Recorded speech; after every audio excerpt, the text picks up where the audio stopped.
കഴിഞ്ഞ ദിവസങ്ങളിൽ തിരുപ്പുറം കുണ്ട്രവും മുരുകനുമൊക്കെ വാർത്തകളിൽ നിറയുകയാണ്. ഈ അവസരത്തിൽ മുരുകന്റെ ഏറ്റവും പ്രധാനപ്പെട്ട ക്ഷേത്രമായ പളനിയെക്കുറിച്ച് നമുക്ക് സംസാരിക്കാം. ഒരിക്കൽ കൈലാസപതിയായ മഹാദേവന് നാരദ മഹർഷി ദിവ്യമായ ഒരു പഴം കൊടുക്കുകയും പുത്രന്മാരായ ഗണപതിയെയും സുബ്രഹ്മണ്യനെയും അരികിൽ വിളിച്ച് ആദ്യം ലോകം ചുറ്റി വരുന്ന ആൾക്ക് പഴം തരാമെന്നും അരുളി ചെയ്തു. ഉടൻ തന്നെ വാഹനമായ മയിലിൽ കയറി സുബ്രഹ്മണ്യൻ പ്രദക്ഷിണത്തിനായി പോയി. ഉണ്ണിഗണപതി ഭൂപ്രദക്ഷിണം സാധ്യമല്ലാത്തതിനാൽ മാതാപിതാക്കളെ പ്രദക്ഷിണം വെച്ച് തൃപ്തരാക്കി പഴം ആവശ്യപ്പെട്ടു. ഉമാമഹേശ്വരന്മാരിൽ പ്രപഞ്ചം മുഴുവൻ അടങ്ങിയിരിക്കുന്നു എന്നാണ് ഗണപതിയുടെ ന്യായീകരണം. ഇതിൽ തൃപ്തരായി ഉമാമഹേശ്വരന്മാർ ദിവ്യഫലം ഉണ്ണി ഗണപതിക്ക് നൽകി. ലോകം മുഴുവൻ ചുറ്റി സുബ്രഹ്മണ്യൻ തിരിച്ചെത്തി.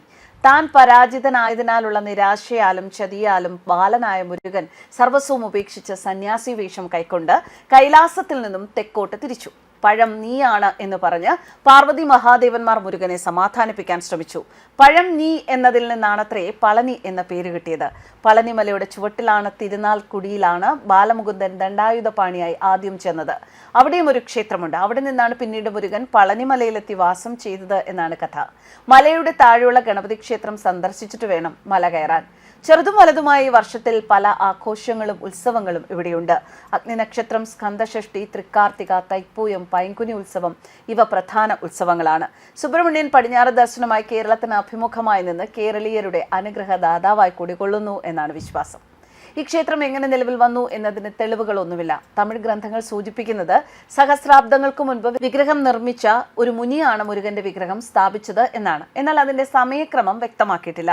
9 വിഷവസ്തുക്കളുടെ ഒരു മിശ്രിതം ഉപയോഗിച്ചാണത്രേ ഒരു പ്രത്യേക അനുപാതത്തിൽ കലർത്തി ഒരു ശാശ്വത ഔഷധമായി മാറിയത്. തുടർച്ചയായ കവർച്ചകളും അവഗണനയും വിഗ്രഹത്തെ ഛിന്നഭിന്നമാക്കി.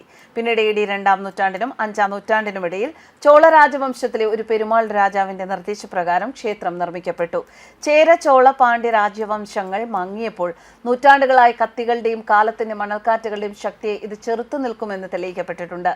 ക്ഷേത്രത്തിന്റെ മധ്യഭാഗത്തുള്ള ചേരക്ഷേത്രം മുതൽ ആംബുലേറ്ററി വരെ പാണ്ഡ്യ വാസ്തുവിദ്യയുടെ അടയാളങ്ങൾ ഇപ്പോഴും നിലനിൽക്കുന്നു. പാണ്ഡ്യ ചിഹ്നത്തെ പ്രതീകപ്പെടുത്തുന്ന 2 മത്സ്യങ്ങൾ ദൃശ്യമാണ്. ശ്രീകോവിലിന്റെ ചുവരുകളിൽ തമിഴ് ലിഖിതം ആലേഖനം ചെയ്തിരിക്കുന്നത് കാണാം. ശ്രീകോവിലിന്റെ മുകളിൽ ക്ഷേത്രത്തിന്റെ അതിരുകളെ അടയാളപ്പെടുത്തുന്ന ഒരു വലിയ സ്വർണ്ണ പിരമിഡുണ്ട്. ഇത് ദക്ഷിണേന്ത്യയിൽ ഗോപുരം എന്നറിയപ്പെടുന്നു. കാർത്തികേയ ഭഗവാന്റെയും അദ്ദേഹത്തോടൊപ്പം നിൽക്കുന്ന ദേവന്മാരുടെയും ദേവതകളുടെയും നിരവധി ശില്പങ്ങൾ ഇവിടെയുണ്ട്. ക്ഷേത്രത്തിന്റെ ഹൃദയഭാഗത്ത് ചുറ്റിത്തിരിയുന്ന ആദ്യത്തെ അകത്തെ ആംബുലേറ്ററിയിൽ ശിവന്റെയും പാർവതിയുടെയും ക്ഷേത്രങ്ങളുണ്ട്. അവയ്ക്കു പുറമെ ഭോഗർ മുനിയുടെ ക്ഷേത്രവുമുണ്ട്. ഐതിഹ്യം പറയുന്നത് പോലെ പ്രധാന വിഗ്രഹം നിർമ്മിച്ച മുനി പരിസരത്തിനപ്പുറം ആരാധിക്കപ്പെടുന്ന ഗണപതിയുടെ ക്ഷേത്രവും മുരുകന്റെ സ്വർണ്ണരഥവുമുണ്ട്. ന്യൂസ് ഡെസ്ക് കർമ്മ ന്യൂസ്.